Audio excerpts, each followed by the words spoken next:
Ngayong araw, biglang nag-crave ang asawa ko sa adobong pusit. Kaka-Facebook niya yan eh. Dahil mabait akong asawa, inutusan ko siyang magluto. Cravings mo, luto mo. Gunggong! Barinig kita sa mukha eh! So, simulan na natin guys. Maganda ng pitchel, mga pang 1 liter, yung kakasya yung yellow na tagli 5 piso. Tapos maglagay ka ng 500 ml na tubig sa pitchel. Bawasan mo na rin ng 1/4 yung bote ng gin bilog. Doon mo ihalo yung pomelo juice. Siguro naman alam mo na kung paano mag-mix ng gin at pomelo juice powder gamit ang lighter. Kahit mga 5 beses lang. Yung panghuli, ingatan mo. Baka may excite ka, sumama yung bote sa pitchel. Wow naman! Wow! Wow! Habang nag-aantay tayong maluto ang adobong pusit, kunin mo na rin ang shot glass. At wala ka nang ibang gagawin kundi maupo sa sopa, maghubad ng sapatos, magsuot ng tsinelas, at magsalin ng malamig na gin pomelo.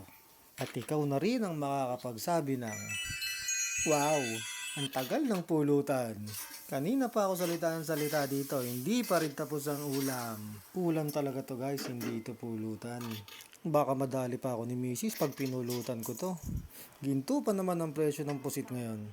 Pati ang presyo ng gulay, mahal na rin. Anyway guys, madali lang maluto tong pusit ha. Hintayin nyo lang lumabas yung ink nito, mga ilang minutong pakuluan lang.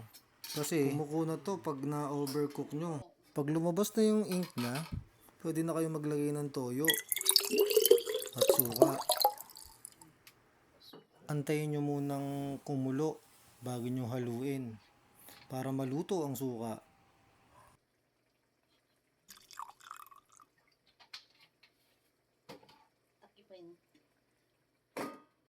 Ito, kumukulo na rito. Pwede na nating haluin to. Tamang hintay ka na lang rito. Pwede ka rin maglagay ng sili. Yung ginawa nga ng asawa ko. Diba? Binalibag pa. Tama ba yun?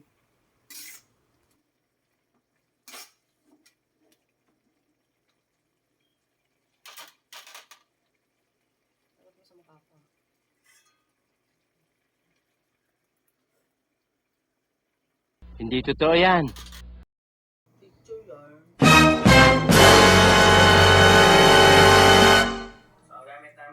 Tikiman time na. Ito, huhusayan na natin to.